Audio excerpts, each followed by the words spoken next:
بسم اللہ الرحمن الرحیم لک الحمد یا اللہ ولک الحمد یا رسول اللہ صلی اللہ تعالی علیہ وآلہ وسلم اللہم ربنا افتح علینا حکمتک وانشر علینا رحمتک یا ذا الجلال والاکرام۔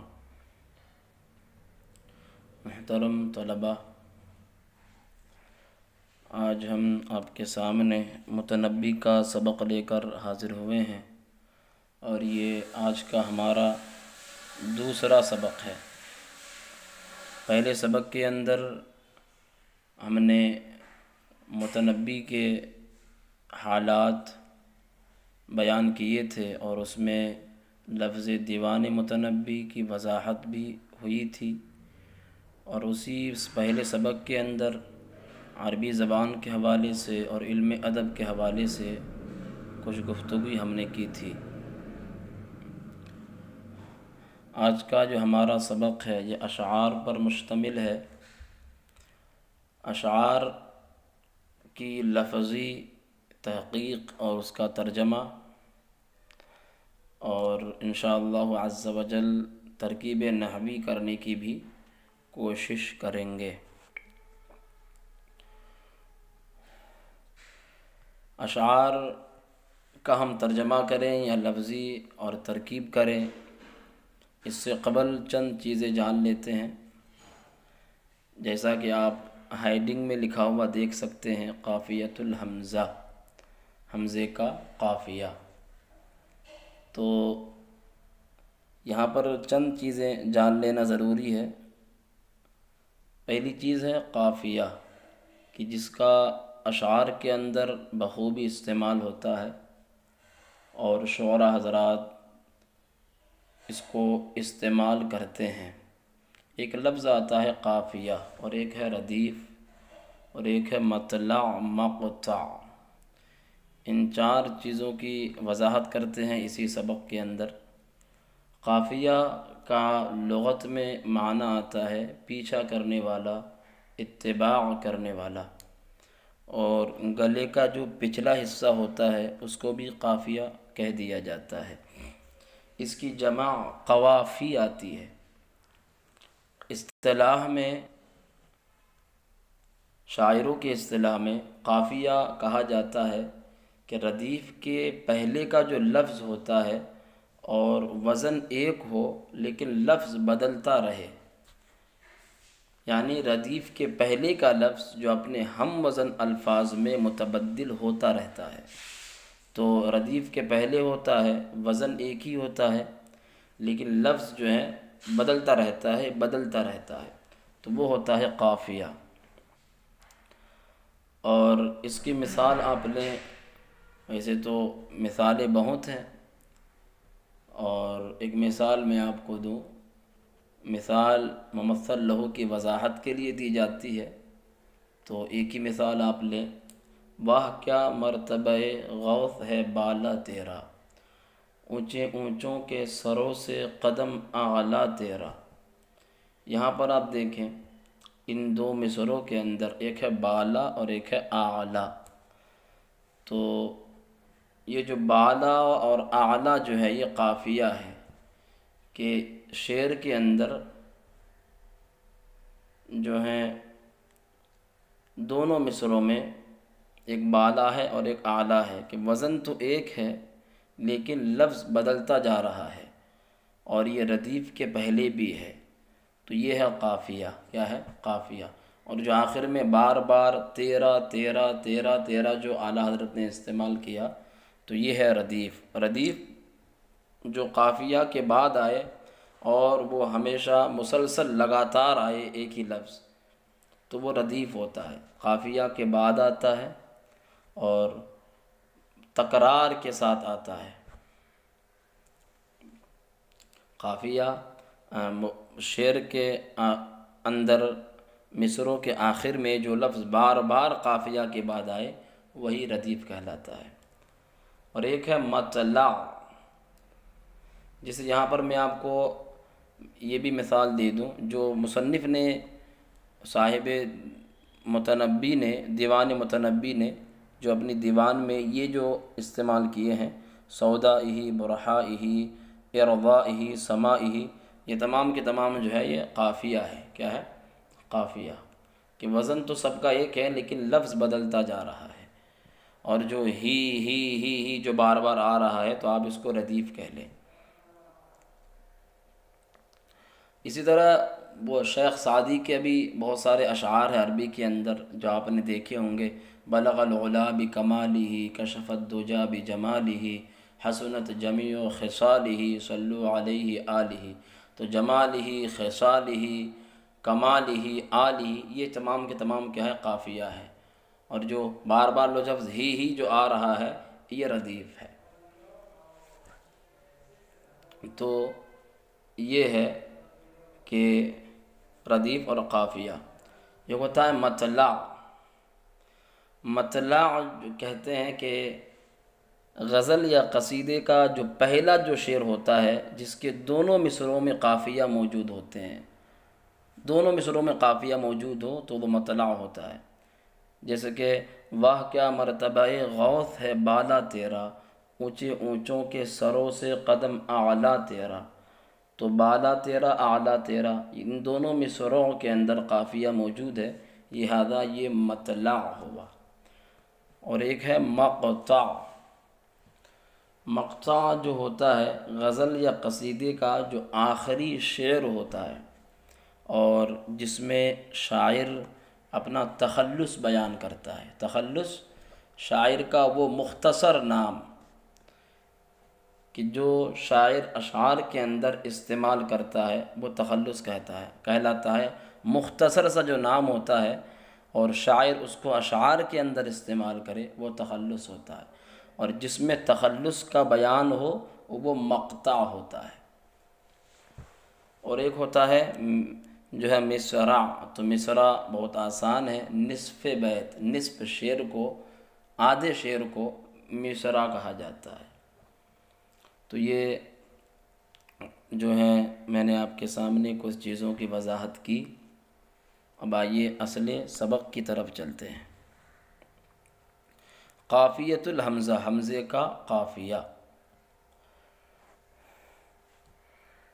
وقال وقد امرہ سیف الدولة باجازت ابیات لابن محمد الکاتب اولها۔ وقال وقد امرہ سیف الدولة باجازت ابیات لابن محمد الکاتب اولها، اور اس نے کہا، اور سیف الدولہ نے اس کو حکم دیا، باجازت ابیات لابن محمد الکاتب، ابن محمد کاتب کے اشعار کے طرز پر اشعار کہنے کا، اولها، ان میں سے پہلا۔ اب یہاں پر ھذا الشعر محذوف نکالیں گے، اولها ھذا الشعر، ان میں سے پہلا شعر یہ ہے، ان میں سے پہلا یہ شعر ہے۔ تو قال یقول باب نصرہ سے قولا مصدر ہے، اس کا معنی آتا ہے کہنا۔ تو قال اس نے کہا، مراد متنبی نے کہا۔ وقد امرہ سیف الدولہ، قد حرف تحقیق ہے، امر یامر باب نصرہ سے اس کا معنی آتا ہے حکم دینا، اور سیف الدولتی یہ وہ بادشاہ تھا جس کے دربار میں متنبی قصیدے کہا کرتا تھا، اشعار کہا کرتا تھا، اور متنبی نے زیادہ تر اپنی زندگی کا جو بیشتر حصہ گزارا وہ سیف الدولہ کے دربار ہی میں گزارا، اور متنبی اسی کے دربار میں قصیدے اور اشعار کہا کرتا تھا۔ تو سیف الدولہ، یہ سیف جو ہیں اس کا معنی آتا ہے تلوار، ویسے سیف کی جمع سیوف آتی ہے، اور الدولۃ کا معنی آتا ہے حکومت، اس کی جمع دول آتی ہے۔ جیسے کہ اعلیٰ حضرت نے کہا ہے نا، کرو مدح اہل دول رضا، کہ بلا میں پڑے میری بلا، تو وہاں پر جو دول ہے تو یہ دولت کی جمع ہے۔ تو دولت کی جمع دول آتی ہے، اس کا معنی آتا ہے حکومت۔ سیف الدولہ بِإِجَازَةِ ابیات، الاجازہ کے بہت سارے معنی آتے ہیں، اور اجازہ جس علم کے اندر استعمال ہو اسی علم کے مطابق اس کا معنی لیا جاتا ہے۔ کبھی الاجازہ کا معنی چھٹی آتا ہے، جیسے کہ کہتے ہیں الاجازۃ المدرسیہ، مدرسے کی چھٹی۔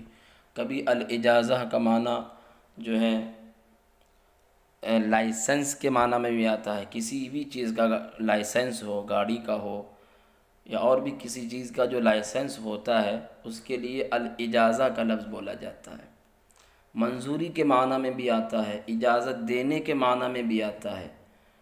اور الاجازہ جب یہ اشعار میں استعمال ہو تو اس کا معنی آتا ہے طرز، طرح، طرز جو ہوتا ہے اس کے معنی میں آتا ہے، تو یہاں پر طرز کے معنی میں ہے۔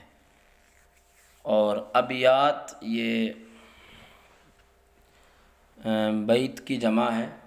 بیت کی ایک جمع تو بیوت آتی ہے، جب بیت کی جمع بیوت آئے تو پھر اس کا معنی گھر ہوتا ہے، لیکن جب بیت کی جمع ابیات آ جائے تو پھر اس کا معنی گھر نہیں کرتے، شعر کرتے ہیں۔ لابن محمد الکاتب، ابن محمد الکاتب یہ جو ہے ابن محمد الکاتب یہ متنبی سیف الدولہ کے زمانے کا ہی ایک بڑا شاعر تھا، اور اس نے سیف الدولہ کے لیے کچھ اشعار بھیجے تھے، تو سیف الدولہ کو بڑا پسند آیا، تو سیف الدولہ ہی نے متنبی کو ابن محمد کاتب کے طرز پر اشعار کہنے کا حکم دیا۔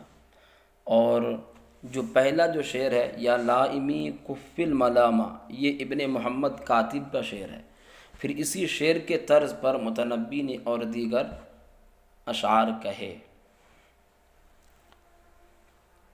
محمد یہ اسم مفعول کا صیغہ ہے تحمید سے، اور حمد یحمد تحمید، تحمیدا فہو محمد، محمد یحمد تحمیدا فہو محمد، تو محمد اسم مفعول کا صیغہ ہے اور اس کا معنی ہے تعریف کیا ہوا۔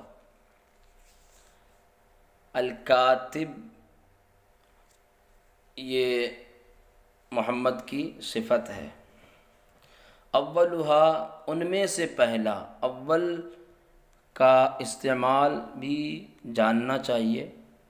دیکھیے اولو کا استعمال دو طرح سے کرتے ہیں کہ اولو سے آپ کیا مراد لے رہے ہو۔ اولو سے آپ یا تو معنی تفضیلی مراد لے رہے ہو یا پھر معنی تفضیلی مراد نہیں لے رہے ہو۔ اگر اولو سے آپ کی مراد معنی تفضیلی ہو تو پھر اس وقت یہ اولو جو ہے اس میں تفضیل ہوتا ہے، اور وصف اور وزن فعل کی وجہ سے یہ اولو غیر منصرف ہوتا ہے۔ اس وقت اس کی جمع جو آتی ہے اولا آتی ہے، وہ اس کی مؤنث جو آتی ہے اولا آتی ہے، اولا، اور اس کی جمع جو آتی ہے اولیات۔ اور اگر اولو سے مراد معنی تفضیلی نہ ہو تو اس وقت پھر یہ غیر منصرف نہیں ہوتا، منصرف ہوتا ہے، اور اس کی مؤنث اس وقت تا کے ساتھ آتی ہے، اولتن، اولا نہیں آتی، اس کی مؤنث تا کے ساتھ اولتن آتی ہے، اور پھر یہ یا تو آغاز و ابتدا کے معنی میں آتا ہے یا قدیم و سابق کے معنی میں ہوتا ہے۔ تو یہ تو لفظی تحقیق ہو گئی، کچھ ترکیبی صورتیں بھی اس میں بیان کر دیتے ہیں۔ تو قالا میں جو ضمیر ہے وہ لوٹ رہی ہے متنبی کی طرف، اس نے کہا، تو قالا فعل فاعل سے مل کر جملہ فعلیہ خبریہ ہو جائے گا۔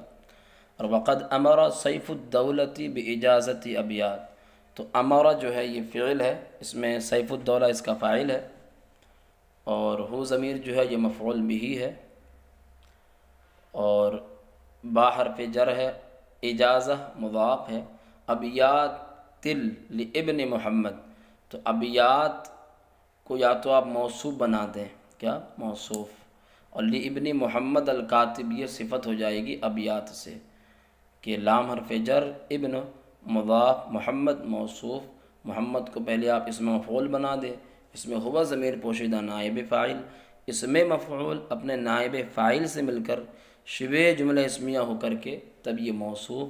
الکاتب میں الف لام موصولہ بمعنی الذی، کاتب اسم فاعل، اس میں ہوا ضمیر پوشیدہ فاعل، اسم فاعل اپنے فاعل سے مل کر شبہ جملہ اسمیہ ہو کر کے صلہ، الف لام موصول بمعنی الذی اپنے صلے سے مل کر کے تب یہ محمد کی صفت ہوگی۔ محمد موصوف اپنے صفت سے مل کر، محمد موصوف اپنے صفت سے مل کر کے مضاف الیہ، ابن کا ابن مضاف اپنے مضاف الیہ سے مل کر کے مجرور، لام حرف جر اپنے مجرور سے مل کر کے یہ ظرف مستقر ہوا ثابتتن، ابیات کے مطابق نکالیں گے، ابیاتن ہے تو ثابتتن نکالیں گے، ثابتتن۔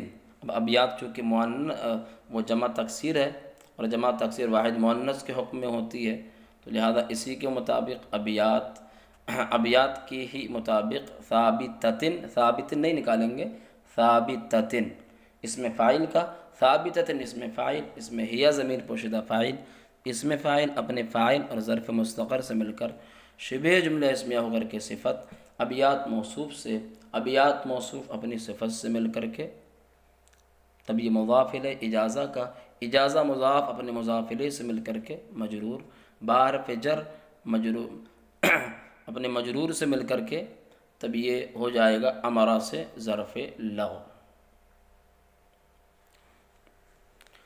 اجازہ مضاف اپنے مضاف الیہ سے مل کر کے مجرور، حرف جر مجرور سے مل کر کے تب یہ امرا کا ظرف لغو ہو جائے گا۔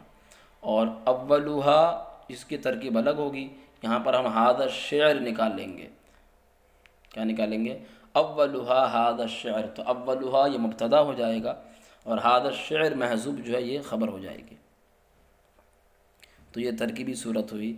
اب ایک ترکیب یہاں پر یہ بھی کر سکتے ہیں، بعض نسخوں میں ابیاتن کے بعد لام نظر نہیں آتا، لام نظر نہیں آتا، بعض نسخوں میں ایسا ہے کہ لام موجود نہیں ہے، تو جب لام موجود نہ ہو تو پھر اس کی ترکیب اضافت والی ہوگی کہ اجازہ مضاف، ابیات یہ مضاف الیہ مضاف، ابن مضاف الیہ ہوا محمد سے، ابن مضاف ہے محمد کا، محمد موصوف، الکاتب صفت، موصوف صفت سے مل کر کے تب یہ پھر مضاف الیہ ہوگا، ابن کا ابن مضاف اپنے مضاف الیہ سے مل کر کے پھر مضاف الیہ ہوا ابیات کا، ابیات مضاف اپنے مضاف الیہ سے مل کر کے پھر مضاف الیہ ہوا اجازہ کا، تو ایک ترکیب اس طرح کر سکتے ہیں۔ اب نیچے آ جائیے، یا لائمی کف الملام عن الذی ابناہ طول سقامہ و شقائہ، یا لائمی کف الملام عن الذی ابناہ طول سقامہ و شقائہ، اے مجھ پر ملامت کرنے والے، کف الملامہ ملامت کو روک لے اس شخص سے کہ جس کو اس کی لمبی بیماری اور بدبختی نے کمزور کر دیا۔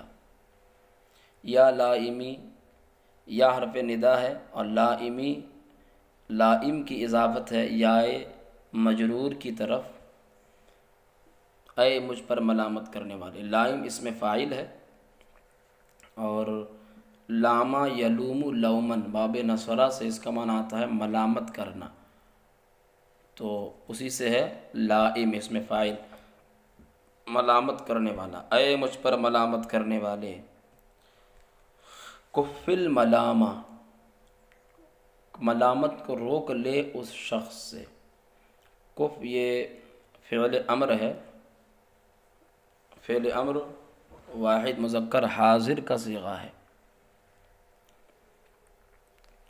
اور اس کے ساتھ ساتھ یہ مضاعف ہے، کیا ہے؟ مضاعف، کفہ یا کفو باب نصرہ سے معنی ہے روکنا، کف، تو اس کے بارے میں آپ ایک بات یاد رکھیں کہ جب دو حرف ایک جنس کے ہو اور دونوں میں ادغام کر دیا جائے تو اگر اس پر امر کا وقف آ جائے، امر کا وقف یا کسی حرف جازب کی وجہ سے جزب آ جائے تو اس کلمے میں اس کلمے کو 3 طرح سے پڑھ سکتے ہیں. یا تو آپ یہ ہے کہ آخر میں آپ کیا پڑھو، کسرہ پڑھ دو، یا آپ جو ہے فتح پڑھ دو، یا ادغامی ختم کر دو اور بغیر ادغام کے پڑھیے.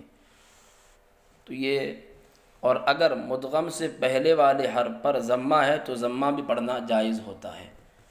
یہ ایک مضاف کا قاعدہ ہے، پھر اسے سن لیں کہ جب 2 حرف ایک جنس کے ہو اور دونوں میں ادغام کر دیا جائے اور اس کلمے پر پھر امر کا وقف آ جائے یا جازم کی وجہ سے حرف جازم کی وجہ سے جزم آ جائے، تو اس میں کیا ہوتا ہے کہ اس کو 3 طرح سے پڑھنا جائز ہوتا ہے. یا تو آپ آخر میں جو ہے زبر پڑھ دو، یا کسرہ پڑھ دو، یا ادغام ہی ختم کر دو. اور پھر اگر مدغم سے پہلے والے حرف پر ضمہ ہے تو پھر ضمہ بھی پڑھنا جائز ہوتا ہے.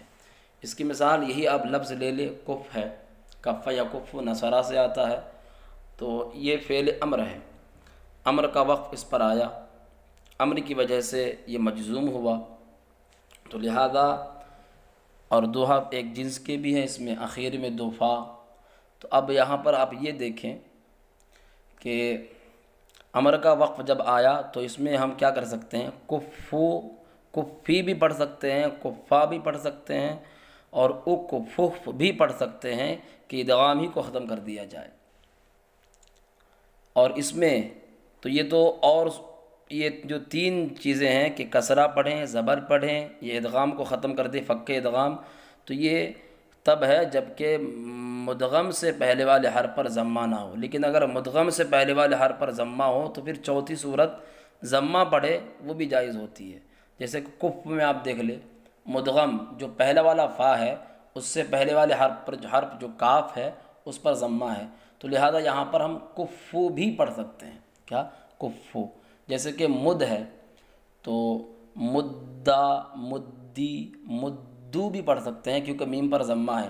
جو پہلا والا دال جو کہ مدغم ہے اس سے پہلے کیا ہے، میم ہے، اس پر کیا ہے، ضمہ ہے، تو ہم یہاں پر ضمہ بھی پڑھ سکتے ہیں، مدو، اور امدد بھی پڑھ سکتے ہیں. بہرحال چونکہ ساکن جو ہوتا ہے اس کے لیے بہتر کسرہ ہوتا ہے، تو اس لیے کسرہ پڑھنا یہ زیادہ اولا ہے، کسرہ پڑھنا زیادہ اولا ہے. اور جو ہے اس میں قاعدے کے تحت بھی ہے کہ وہ قاعدہ ہے کہ الساکن اذا حرک بالکسر، کہ ساکن کو جب حرکت دی جاتی ہے تو کسرے کی حرکت دی جاتی ہے، تو اس کے مطابق بھی کسرے کی حرکت پڑھنا یہ زیادہ اولا ہے. ورنہ اولا کا مطلب یہ ہے کہ اور جو دیگر صورتیں ہیں وہ بھی جائز ہے. بہرحال کفی فعل امر ہے، تو یہ تفصیل میں نے کر دی تاکہ بعد میں جو ہے تفصیل کرنے کی ضرورت نہ پڑے، اور بھی اگر اس طرح کے لفظ آ جائے. الملام یہ مصدر ہے، لام یلوم لومن ملام، ملامت کرنا. عن الذی اس میں موصول ہے، اور کف جو ہے یہ عن صلے کے ساتھ، اس کا معنی آتا ہے روکنا.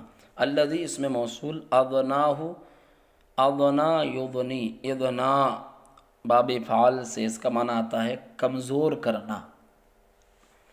طول کا معنی لمبائی، اور السقام کا معنی بیماری، مصدر بھی ہے، باب سمعہ سے بھی آتا ہے، سقیمہ یسقم سقامًا، اس کا معنی آتا ہے بیمار ہونا. اور شقائہ، الشقاء والشقاوۃ، اس کا معنی آتا ہے بدبخت ہونا. الشقاء، شقائہ، شقاء کا معنی بدبختی، اور جب مصدر استعمال کیا جائے الشقاء والشقاوۃ تو باب سمعہ سے آتا ہے شقیہ یشقا، بد نصیب ہونا، بدبخت ہونا. تو یہ لفظی وضاحت ہوئی. اے مجھ پر ملامت کرنے والے، ملامت کو روک لے اس شخص سے کہ جس کو اس کی لمبی بیماری اور بدبختی نے کمزور کر دیا. ترکیبی اعتبار سے یا لائمی یا حرف ندا قائم مقام ادعو کے ادعو فعل، اس میں انا ضمیر پوشیدہ فاعل، اور لائمی یہ مفعول بھی منادہ ہے، تو فعل فاعل مفعول بھی منادہ سے مل کر جملہ فعلیہ انشائیہ ہوا. کف الملامہ، کف فعل امر ہے، اس میں انت ضمیر پوشیدہ فاعل ہے. الملامہ ملامت کو روک لے، یہ اس کو آپ جو ہیں مفعول بھی بنا دیں، مفعول بھی، ملامت کو روک لے۔ اور عن یہ حرف جر ہے، الذی اسم موصول، ادناہ طول سقامہ و شقائہ، ادنا فعل اور ہو ضمیر جو ہے یہ مفعول بھی ہے۔ طول سقامہ لمبی بیماری اور بدبختی، تو طول مضاف، سقامہ یہ مطلب ترکیب اضافی ہو کر کے معطوف علیہ، واہ حرف عطف، شقائہ معطوف، معطوف علیہ اپنے معطوف سے مل کر کے مضاف الیہ، مضاف اپنے مضاف الیہ سے مل کر کے تب یہ جو ہے ہو جائے گا ادنا کا فاعل، ادنا فاعل مفعول بھی سے مل کر کے جملہ فعلیہ خبریہ ہو کر کے صلہ، موصول صلے سے مل کر کے مجرور، جار مجرور سے مل کر کے ظرف لغو ہو جائے گا کفا سے، کفا فعل فاعل مفعول بھی اور ظرف لغو سے مل کر کے جملہ فعلیہ انشائیہ ہوا۔